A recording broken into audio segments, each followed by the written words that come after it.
ಕಾಶ್ಮೀರದಲ್ಲಿ ಉಗ್ರರ ಅಟ್ಟಹಾಸಕ್ಕೆ ಕನ್ನಡಿಗರು ಸಾವನ್ನಪ್ಪಿದ್ದಾರೆ. ವಿಶೇಷ ವಿಮಾನದ ಮುಖೇನ ಕರ್ನಾಟಕದತ್ತ ಮೃತದೇಹಗಳನ್ನು ತರುವಂತ ಕೆಲಸ ಆಗ್ತಾ ಇದೆ. ವಿಶೇಷ ವಿಮಾನದ ಮುಖೇನ ಮೃತದೇಹಗಳನ್ನು ರವಾನೆ ಮಾಡಲಾಗುತ್ತೆ.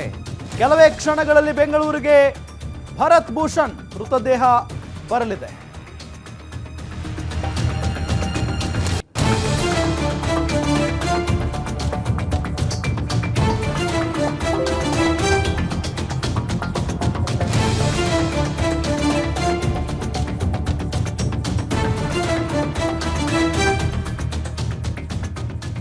ಕಾಶ್ಮೀರದಲ್ಲಿ ಉಗ್ರರ ಅಟ್ಟಹಾಸಕ್ಕೆ ಕನ್ನಡಿಗರು ಸಾವನ್ನಪ್ಪಿದ್ದಾರೆ. ವಿಶೇಷ ವಿಮಾನದ ಮುಖೇನ ಕರ್ನಾಟಕದತ್ತ ಮೃತ ಶರೀರಗಳನ್ನು ಕರೆದುಕೊಂಡು ತರಲಾಗ್ತಾ ಇದೆ. ವಿಶೇಷ ವಿಮಾನದ ಮುಖೇನ ಮೃತದೇಹಗಳನ್ನು ರವಾನೆ ಮಾಡಲಾಗುತ್ತೆ. ಕೆಲವೇ ಕ್ಷಣಗಳಲ್ಲಿ ಬೆಂಗಳೂರಿಗೆ ಭರತ್ ಭೂಷಣ್ ಅವರ ಮೃತದೇಹ ಬರಲಿದೆ. ಸಂಜೆ 6ಕ್ಕೆ ಬೆಂಗಳೂರು ತಲುಪಲಿರೋ ಮಂಜುನಾಥ್ ಮೃತದೇಹ, ಶಿವಮೊಗ್ಗದ ಮಂಜುನಾಥ್ ಅವರ ಮೃತದೇಹ ಬೆಂಗಳೂರಿಗೆ ಸಂಜೆ 6 ಗಂಟೆಗೆ ಬರುತ್ತೆ. ಅದಾದ ನಂತರ ಶಿವಮೊಗ್ಗಕ್ಕೆ ಬೆಂಗಳೂರಿನಿಂದ ಮಂಜುನಾಥ್ ಅವರ ಮೃತದೇಹವನ್ನು ತೆಗೆದುಕೊಂಡು ಹೋಗಲಾಗುತ್ತೆ. ಬೆಂಗಳೂರಿನಿಂದ ಎಂಥ ದುರ್ದೈವ ನೋಡಿ, ಎಷ್ಟು ನೋವಿನ ಸಂಗತಿ ಅಂತ ಅಂದರೆ, ಮಗನ ಕಾಲೇಜ್ ರಜೆ ಇದೆ, ಹಾಗಾಗಿ ಎಂಜಾಯ್ ಮಾಡಿ ಬರಬೇಕು.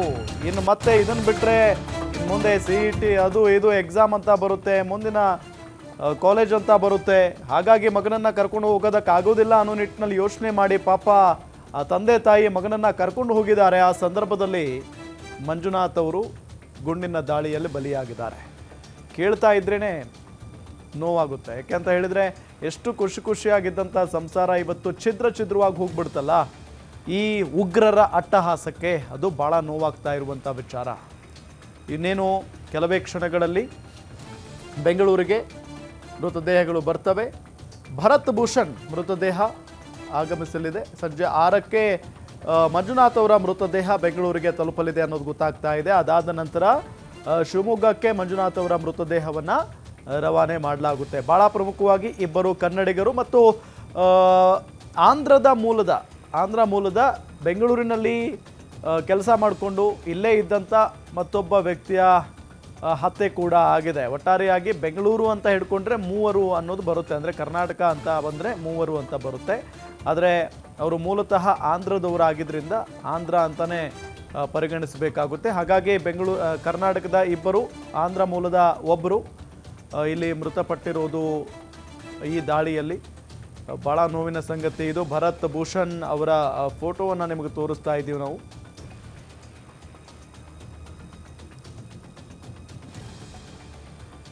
ಎಸ್ ನೋಡಿ, ಗಮನಿಸ್ತಾ ಇದ್ದೀವಿ.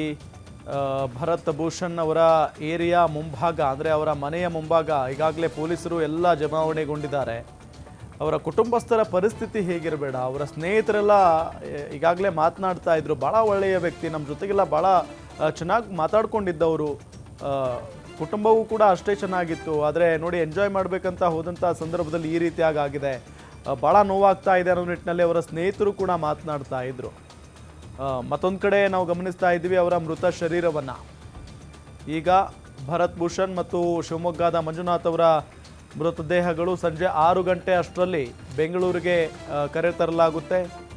ಬೆಂಗಳೂರಿನ ಭರತ್ ಭೂಷಣ್ ಅವರ ಮನೆಗೆ ಅವರ ಮೃತದೇಹವನ್ನು ರವಾನೆ ಮಾಡಲಾಗುತ್ತೆ. ಇನ್ನು ಶಿವಮೊಗ್ಗದಲ್ಲಿರುವಂಥ ಮಂಜುನಾಥ್ ಅವರ ನಿವಾಸಕ್ಕೆ ಮಂಜುನಾಥ್ ಅವರ ಮೃತದೇಹವನ್ನು ತೆಗೆದುಕೊಂಡು ಹೋಗಲಾಗುತ್ತೆ. ಈಗಾಗಲೇ ರಾಜ್ಯ ಸರ್ಕಾರದ ಕಡೆಯಿಂದ ಸಂತೋಷ್ ಲಾಡ್ ಅವರು ಹೋಗಿದ್ದಾರೆ ರೆಸ್ಕ್ಯೂ ಮಾಡೋದಕ್ಕೆ. ಆ ಕಾರ್ಯಾಚರಣೆಯಲ್ಲಿ ಅವರು ಕೂಡ ಅವರ ನೇತೃತ್ವದಲ್ಲಿ ನಡೀತಾ ಇರುವಂಥದ್ದು ಕಾರ್ಯಾಚರಣೆ. ಕನ್ನಡಿಗರ ಮೃತದೇಹವನ್ನು ಬೆಂಗಳೂರಿಗೆ ಕರೆತರುವ ಕೆಲಸ ನಡೀತಾ ಇದೆ. ಎಲ್ಲೋ ಒಂದು ಕಡೆ ಅವರ ಕುಟುಂಬಸ್ಥರು ತಮ್ಮ ಕಣ್ಣ ಮುಂದೆಯೇ ತಮ್ಮವರನ್ನು ಕಳೆದುಕೊಂಡು ಅನಾಥರಾಗಿಬಿಟ್ಟಿದ್ರು. ಅಯ್ಯೋ, ಏನು ಮಾಡೋದು, ನಾವು ಏನಾಗಿ ಹೋಗ್ಬಿಡ್ತಿದ್ವು, ನಾವು ಏನಕ್ಕೋ ಬಂದ್ವಿ, ಇನ್ನೇನೋ ಆಗೋಗ್ಬಿಡ್ತಲ್ಲ, ನಮ್ಮ ಪತಿಯನ್ನೇ ಕಳ್ಕೊಂಡು ಬಿಟ್ವಲ್ಲ ಅನ್ನೋ ನಿಟ್ಟಿನಲ್ಲಿ ಗೋಳಾಡ್ತಾ ಇದ್ದಾರೆ ಪಾಪ. ಅಂಥವರಿಗೆ ಸಹಾಯಕ್ಕೆ ಈಗ ಸಂತೋಷ್ ಲಾಡ್ ಅವರು ಸರ್ಕಾರದ ಪ್ರತಿನಿಧಿಯಾಗಿ ಹೋಗಿದ್ದಾರೆ ಜಮ್ಮು ಕಾಶ್ಮೀರಕ್ಕೆ. ಅಲ್ಲಿ ತಲುಪಿದ್ದಾರೆ. ಅವರನ್ನು ಈಗ ವಿಶೇಷ ವಿಮಾನದ ಮುಖೇನ ಅವರ ಮೃತದೇಹಗಳನ್ನು ತರುವಂಥ ಪ್ರಯತ್ನವೂ ಕೂಡ ನಡೀತಾ ಇದೆ. ಸಂಜೆ 6 ಗಂಟೆ ಅಷ್ಟರಲ್ಲಿ ಬೆಂಗಳೂರಿಗೆ ಮೃತದೇಹಗಳು ತಲುಪಲಿದ್ದಾವೆ. ಅದಾದ ನಂತರ ಅವರವರ ನಿವಾಸಕ್ಕೆ ಮೃತದೇಹಗಳನ್ನು ತೆಗೆದುಕೊಂಡು ಹೋಗಲಾಗುತ್ತೆ. ಇದೆಲ್ಲದರ ನಡುವೆ ಈಗ ಬಹಳಷ್ಟು ಆಕ್ರೋಶ ವ್ಯಕ್ತವಾಗ್ತಾ ಇದೆ. ಆ ಉಗ್ರರನ್ನ ಹುಡುಕಿ ಸೆದೆ ಬಡಿಬೇಕು.